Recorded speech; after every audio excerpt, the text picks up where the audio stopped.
I thought I had the perfect life, a happy and fulfilling marriage. But the arrival of a young assistant threatened to shatter it all. He didn't just take over my company car. He even managed to get his hands on the keys to my corporate penthouse.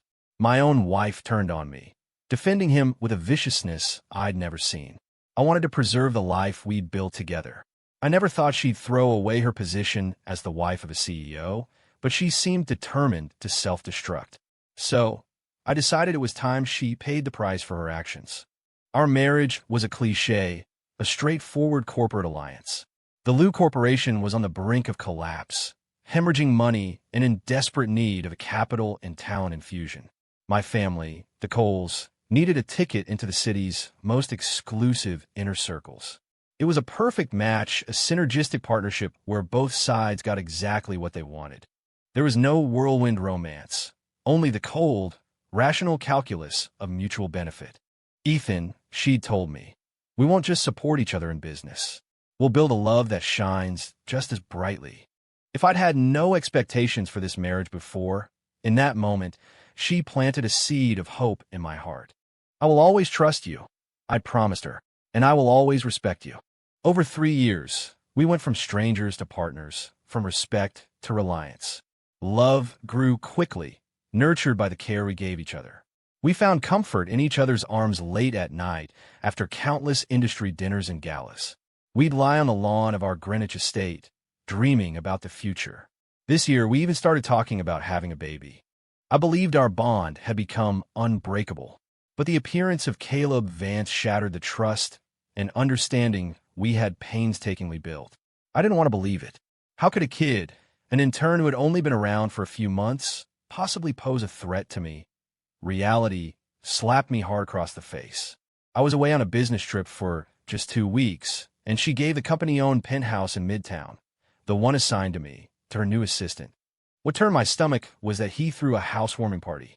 A party where he raised a glass of champagne and toasted my wife, Victoria Liu, like a loyal subject pledging allegiance to his queen. Thank you, Ms. Liu, for your trust and mentorship. I'll work twice as hard to live up to your expectations. When I found out, I called Victoria immediately. Victoria, what the hell is this? Why is some assistant living in my apartment? The line was noisy. I could hear the party still going on in the background. Her voice was tinged with that alluring, tipsy quality. Darling, it's just a stuffy apartment. We live in Greenwich. We never use it anyway. She laughed lightly. Don't be so petty, Ethan. I was so angry I laughed. I gave her one simple instruction. You have 10 minutes to get him out and restore my apartment to exactly how I left it.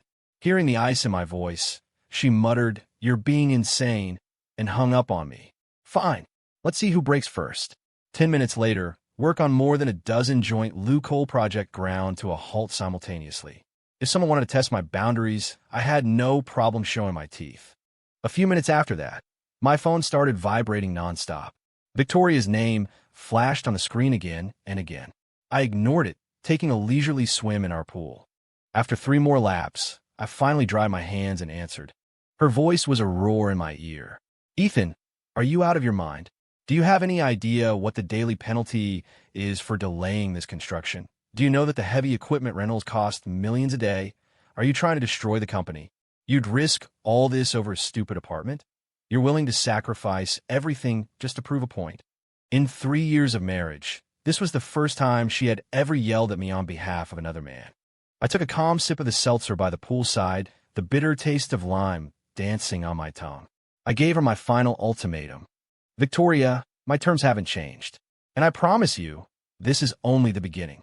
There were a few seconds of stunned silence on the other end. You have 10 minutes. It is now 2:15 p.m. I hung up before she had a chance to respond. 5 minutes later, she called back. Everything's been moved out. It's back exactly the way it was. Her voice was clipped, and I'm having the entire apartment professionally sanitized. For the moment, I was satisfied with her response. I decided not to press the issue further. Of course, I did send her a photo in return. It was a picture of her favorite limited edition sports car, now a mangled heap of scrap metal. Victoria, I texted, this is a penalty for your poor judgment. You know my temper. Don't test my limits again. She didn't reply. I knew she was furious. But I was furious, too. Maybe this was the fatal flaw in a marriage between dynasties. Both partners always want to be the one in control. In my mind, Caleb was nothing more than a pawn she was using to gauge my reactions. A woman as proud and arrogant as Victoria, Lou, would never genuinely fall for a sycophantic little weasel like him. Victoria didn't come home that night. I knew it was her way of showing me just how angry she was. I thought that incident would make her more cautious. I was wrong. She wouldn't listen to reason. The next day, I was pulling into a gas station when I saw her parked on the side of the road. I suppressed a surge of anger and walked toward her car, my ears catching the sound of her familiar laughter. Through the windshield, I saw her and Caleb with their heads together, so close they were almost touching. Her eyes were sparkling, a warm smile on her face, a stark contrast to the cool, detached CO I knew. She came from a family that prized etiquette and decorum. She was taught from birth to maintain a respectable distance from everyone. But right now, the space between her and Caleb was practically non-existent. And if I wasn't mistaken, that was my company car, my exclusive town car. They were laughing, their body language intimate. I tapped sharply on the window. The laughter died instantly. The moment she saw me, a rare flash of panic crossed Victoria's face. She subtly shifted away from Caleb. "What are you doing here?" Caleb turned around quickly, his face a mask of polite respect. "Mr. Cole, good to see you." He feigned a friendly tone. "What a coincidence. We were just heading to lunch. You're welcome to join us, if you'd like." I let out a cold laugh. "What gives you the right to invite me to sit at your table?" I said, my voice dripping with contempt. Who the hell hired someone with no sense of propriety? The smile on Caleb's face froze. He instinctively glanced at Victoria. "Get out of my car. Now." The atmosphere inside the car became thick with tension. Caleb's lips trembled, but he didn't move. He turned to Victoria, his eyes pleading for her to intervene. I locked my gaze on her, my expression like ice. "I need an explanation." Confronted so directly, Victoria's face flushed with anger. After what happened yesterday, Caleb was getting a lot of grief from his colleagues. "This is my way of compensating him. It's just a car, Ethan. You don't have to be so incredibly thin-skinned about it." I was done wasting time on pointless arguments. I went straight for the heart of the matter. "Victoria, have you forgotten who you are? Who gave you the right to give away something that is exclusively mine?" My tone, honed from years of command, made Caleb's face turn pale. He started to stammer an explanation. "I'm sorry, Mr. Cole. Was I talking to you?" I snapped.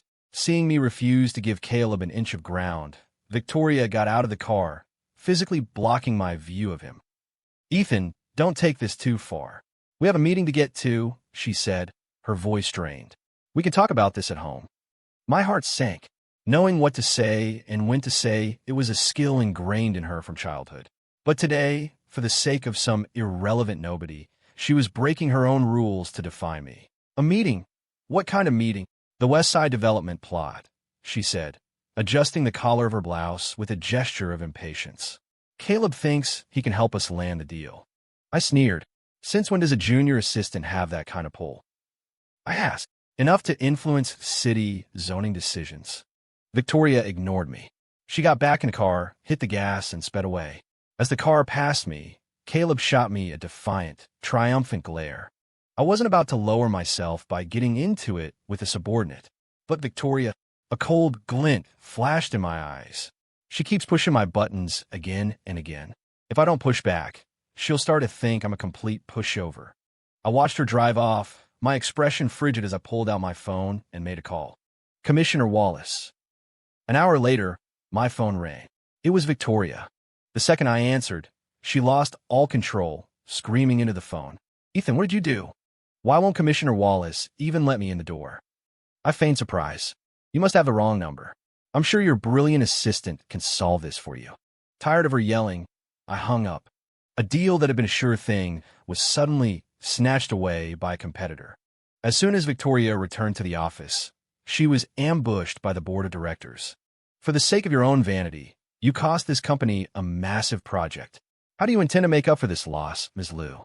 Caleb Vance is an incompetent charlatan with no real skills. What was your motive in promoting him so aggressively? Are you truly acting in the best interests of this company?" Her face a mask of fury, Victoria managed to placate the board. The moment she stepped out of the conference room, she saw me, sitting in the lounge area, calmly sipping an espresso. The sight of me sent a wave of shame and anger through her. "Ethan, was this your doing?" "Victoria," I said calmly.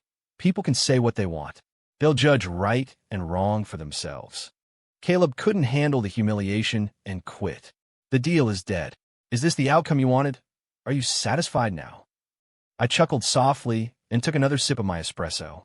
The brew was rich and sweet. "Excellent. Of course I'm satisfied.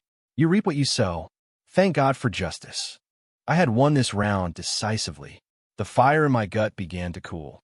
Good news travels fast, but bad news travels faster. By the next day, the story of Caleb's spectacular failure had spread throughout the entire company. When he returned to his desk, he was met with whispers and pointing fingers. Some colleagues even insulted him to his face. Everyone was kicking him while he was down. Overwhelmed with shame, Caleb submitted his resignation. The HR department, who had long since grown tired of him, approved it instantly. Meanwhile, Victoria had to swallow her pride and beg her father to intervene, who finally managed to smooth things over with Commissioner Wallace. But when she got back to the office, she discovered Caleb had already quit. Her expression was grim. That evening, I was swimming in our private pool at home. She stood at the edge, struggling to contain her rage. Caleb never made a single mistake. He was an incredibly hard worker. And now, because of you, he's not only lost his job, he's had his reputation destroyed. "Ethan, can you live with your conscience?" Her only answer was the splash of water I kicked on her face. There has to be a limit to your spoiled, rich boy tantrums. Seeing that she was determined to harp on this, I finally broke my silence. "Victoria, I'm going to say this one last time. A person like that is not worth my time or energy to destroy." Even as I told her the truth, the anger and disbelief in her eyes made me frown. "How many of your own rules have you broken for that kid?" I pressed. "Is your relationship with him really just professional? The tolerance and consideration you show him. It's more than you've ever shown me. Nothing is going on between me and Caleb." Her voice was sharp, her emotions unusually raw whenever his name came up. I sensed something was off, but I was still trying to be rational, telling myself it was impossible. "Nothing going on. Then why were you pressed up against him in the car? Why don't you sit that close to the janitor downstairs?" "Nothing going on. Then why did you give him that watch? Why did you let him move into my office? Why didn't your last assistant get this kind of special treatment?" I swam to the edge of the pool and pulled her in with me. I grabbed the collar of her shirt, looking down at her, my voice as cold as ice as I spoke, word by word. "Nothing going on. You'd glare at your own husband and follow him home to interrogate him over a junior assistant? I, Ethan Cole, will not tolerate one iota of betrayal. If you dare cross that line, even if it's just an emotional affair or some ambiguous flirtation, I will show you no mercy." Victoria's face was ashen. She shoved me away with all her strength and stormed back into the house. It was the most severe warning I had ever given her. I had made my boundaries perfectly clear. I believed that, being as smart as she was, she would give me a satisfactory answer. We spent the night in a cold war of silence. The next morning, Victoria's phone rang. The name Caleb Vance glowed on the screen, an eyesore. She glanced at me, saw I was still scrolling through my phone, and hesitated for a moment before answering. Caleb's choked-up voice came through the speaker. "Ms. Liu, I really don't know what to do." Her tone was instantly gentle, her voice soft. "Just tell me what happened." "Last night, someone was throwing things at my apartment, threatening me. My mom was terrified. I'm at the hospital now. My mom's in the ICU. I don't know what to do." His voice was filled with panic and helplessness, punctuated by faint sobs. Victoria's expression turned thunderous. She looked at me, her eyes shooting daggers.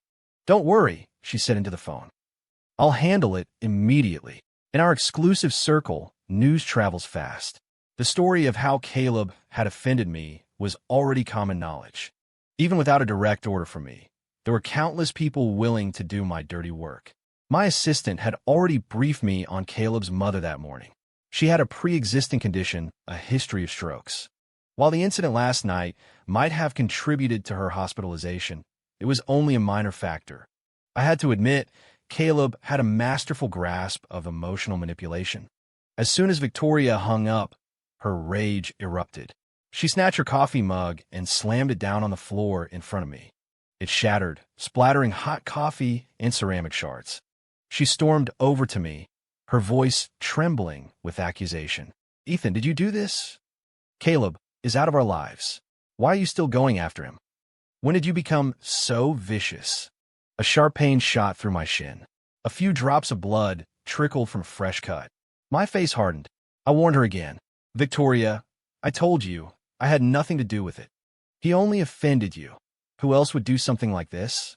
Just then, our housekeeper rushed in with a first aid kit. "Victoria, I'm Ethan Cole. I take responsibility for my actions. If I did it, I would admit it. You question me again and again for a junior assistant. I'm telling you to think very carefully about the consequences of betraying me." My warning did nothing to stop her. She turned and walked out the door. I lay on the sofa, watching her leave, my eyes filled with disappointment. That afternoon, I was napping on the sun porch when a call jolted me awake. "Mr. Cole, Ms. Liu personally rehired Caleb Vance. She even went on record to defend him, issuing a company-wide memo forbidding anyone from speaking ill of him. She said anyone caught spreading rumors will be fired immediately." My assistant's voice was tense. "Furthermore, she's using company funds to cover all of Caleb's mother's current and future medical expenses. Now, the entire company is buzzing. Everyone's saying their relationship is anything but professional." My drowsiness vanished. A moment later, a photo arrived on my phone. It was of Victoria personally welcoming Caleb back to the office. In the picture, they stood side by side, beaming, looking at each other as if no one else in the world existed. Their eyes were locked, filled with something. Crack. I threw my phone against the wall in a blind rage. It shattered into pieces. "Via seat hiorai."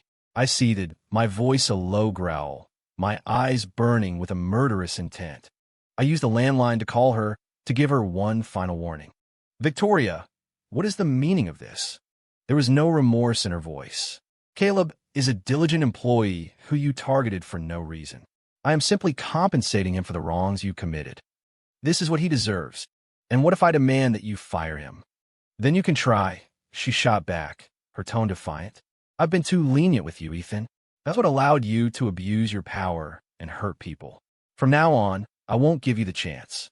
Caleb works for me. You can't touch him." That single sentence severed the last thread of our 3-year relationship. I had given her so many chances. She didn't take a single one. This time, I would show no mercy. My decision made, I called my assistant. "Find me the best divorce attorney in the city. I want papers drawn up." "Mr. Cole, are you serious?" she asked cautiously. "For people in your world, divorce isn't a small matter. Don't make me repeat myself." After hanging up, I closed my eyes again, forcing myself to calm down. In 3 years of marriage, I had poured countless resources and a fortune into her company. She had forgotten what the Liu Corporation looked like before I came along. With my connections and capital, I had resurrected a company on the verge of bankruptcy. Now, it was time to take it all back. I issued an order to the board of Coal Industries. Notify all of our partners to await my command.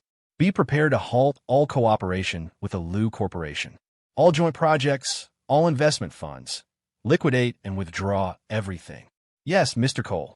Then, I made a few more calls. "Mark, put that Liu Corp project on ice. Janine, don't worry about those payments. You could drag them out for a few years if you need to." My orders quickly drew the attention of the senior executives at Coal Industries. It wasn't long before my father called. I got straight to the point. "Dad, I've decided to divorce Victoria Liu." There was a moment of silence on the other end. "Have you thought this through?" "Completely." "All right then, do what you need to do. I'll handle things on the board." In 3 years, the Cole family had used the Liu alliance to secure our place in high society. The strategic marriage had served its purpose perfectly. Over the next 2 days, I quietly moved all my assets. I even stripped my personal accounts clean. And Victoria, spending these past 2 days in a blissful bubble with her devoted assistant, had no idea what was coming. Of course, Caleb had been busy too. He had finally taken over my private office. All the executive perks that had once been mine were now his. Drunk on his sudden success, he posted dozens of times a day on his Instagram stories, showing off his new life. I didn't have the time or energy to waste on such a pathetic character. With my capital now liquid and numerous large-scale projects on hold, I had to establish a new company in the city as quickly as possible to absorb them. No matter how ugly things got with Victoria, I couldn't just abandon my interest in the region. At the end of the day, making money is what matters. As I was sorting through the paperwork, my phone rang. "Ethan, my brother is in town with his family tonight. We're having a dinner. Are you coming?" After days of silence, her voice was cold and distant. I glanced at the divorce papers printing out beside me and smiled. "I'll be there." Everything was in place. It was time for the final showdown. 5. The dinner party showdown at 7 o'clock that evening. I arrived at the private room in the upscale restaurant. When I walked in, a wave of awkwardness washed over the faces of everyone present. Victoria's father, Mr. Liu, was the first to force a smile. "Ethan, you're here. Come, have a seat." They all greeted me warmly, pulling me toward a chair. Mr. Liu personally poured me a glass of whiskey. "Try this, Ethan. Top shelf stuff." As I took the glass, I happened to see Victoria and Caleb standing off to the side. Looking closely, I could see the faint, red outline of a handprint on her cheek. "Looks like I missed a hell of a scene." "Ethan, Victoria can be impulsive," Mr. Liu began, his tone conciliatory. "Don't take her foolishness to heart. This is a family dinner. She was just working late and brought her colleague along. I know a big-picture guy like you won't mind something so trivial." Mr. Liu stressed the point again. "But this is a family dinner. I've already arranged a car to take him home." Before I could respond, Caleb started his performance. He shot a wounded, innocent look at Victoria. It was a move that clearly worked on her. She immediately jumped to his defense. "Dad, Caleb is my most capable assistant. It's just one meal. Let him stay." Seeing his daughter so utterly clueless, Mr. Liu's anger flared. "Ethan is busier than you'll ever be. Did he bring his assistant? I paid for more than a decade of education to teach you morals, etiquette, and common sense. Did you learn absolutely nothing?" Mr. Liu was a man used to being in charge. "Frank, show our guest out." No. Father and daughter faced off in front of everyone, neither willing to back down. Caleb hid behind Victoria, but his eyes kept darting toward me, a barely concealed look of provocation in them. This whole farce had gone on long enough. I had lost all my patience. "That won't be necessary." My cold voice cut through their argument. "I came here tonight specifically for this." I slid a folder across the table. The words "divorce agreement," stark in black ink, seemed to suck all the air out of the room. The previously boisterous atmosphere turned ice cold. You could have heard a pin drop. Victoria's face went white. She looked up at me, her eyes wide with disbelief. Her voice trembled as she asked, "Ethan, you want to divorce me? Are you insane?" I slapped my copy of the agreement on the table, my expression unreadable. I've never been more clear-headed in my life. Mr. and Mrs. Liu rushed over, attempting to mediate. "Ethan, son, if something is wrong, tell me. I'll make it right." "Yes, Ethan, please." I cut them off. "My decision is final. I won't sign it," Victoria suddenly shouted, her eyes red-rimmed. "Just because things with Caleb didn't go your way, you're going to divorce me?" I let out a bitter laugh. "Victoria, you know exactly what this is about." I stared directly into her eyes, enunciating every word. "I gave you chances. I gave you warnings. This was your choice. You chose to let a kept man humiliate me in my own life. So don't be surprised when I refuse to play the fool." Everyone looked at each other, too stunned to speak. Victoria still refused to sign. After a minute, my patience wore thin. "Victoria, you don't have to sign. We can just see each other in court." Without giving anyone a chance to argue, I stood up and walked out, leaving the ruins of their family dinner behind me. 6. The fall of Liu corpse sitting in my car. I felt a sense of relief I hadn't experienced in years. After several days of nonstop work, my new company was already taking shape. Backed by sufficient cash flow and a loyal team, it was growing at an explosive rate. My assistant walked into my new office. "Mr. Cole, all of our personnel have been successfully withdrawn from the joint projects." Her eyes were bright, a smile playing on her lips. The moment the market opened today, Lou Corp's stock hit limit down again. Since we officially announced their divestment, their stock has been in free fall for a week straight. Over 90% of their projects are now on indefinite hold. This was all going according to plan. Without my support, without my technical teams, the Lou Corporation was instantly knocked back to where it started. In fact, it was worse off than 3 years ago. If the work stoppages became permanent, the penalty payments alone would be a debt they couldn't pay off in 1,000 lifetimes. Oh, and Mr. Cole, there's one more thing you might find interesting. I raised an eyebrow. Apparently, Caleb Vance was caught using his position to embezzle funds. He even tried to extort a massive kickback from a long-term supplier. When he was found out, Ms. Lou still tried to protect him. Right now, the Lou Corporation is in absolute chaos. I sneered and muttered, "Idiot." Caleb was nothing but an empty suit, a pretty face with no substance or skill. Victoria must have been completely blinded to hand over the reins of her company to someone like that. A few days later, I was jolted from a nap by the insistent ringing of my phone. It was an unknown number, which almost certainly meant it was Victoria. She'd been calling dozens of times a day for the past week. I followed my new routine, block number. I had no interest in hearing her explanations or apologies. I heard that after the stock continued to plummet and her board of directors staged a revolt, she finally came to her senses and fired Caleb. But it was too late. The Lou Corporation had already been mortally wounded. That afternoon, the receptionist called up to my office. "Mr. Cole, a Ms. Victoria Lou is in the lobby. She would like to see you. She says she won't leave until she does." This wasn't like the time she ditched me to rush off to Caleb's side. "I'm not seeing her. If she wants to wait, let her wait."